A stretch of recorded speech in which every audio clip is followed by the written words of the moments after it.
To implement a distributed timestamp server on a peer-to-peer basis, we will need to use a proof-of-work system similar to Adam Back's Hashcash rather than newspaper or Usenet posts.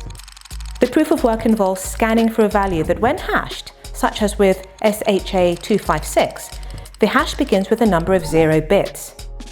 The average work required is exponential in the number of 0 bits required and can be verified by executing a single hash.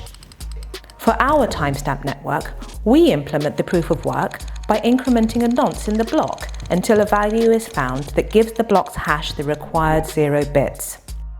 Once the CPU effort has been expended to make it satisfy the proof of work, the block cannot be changed without redoing the work. As later blocks are chained after it, the work to change the block would include redoing all the blocks after it. The proof of work also solves the problem of determining representation in majority decision-making. If the majority were based on one IP address, one vote, it could be subverted by anyone able to allocate many IPs. Proof of work is essentially one CPU, one vote. The majority decision is represented by the longest chain, which has the greatest proof of work effort invested in it. If a majority of CPU power is controlled by honest nodes, the honest chain will grow the fastest and outpace any competing chains.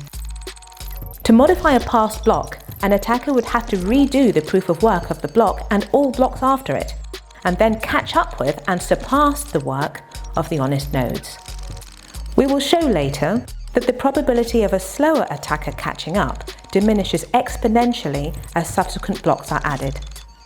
To compensate for increasing hardware speed and varying interest in running nodes over time, the proof of work difficulty is determined by a moving average targeting an average number of blocks per hour.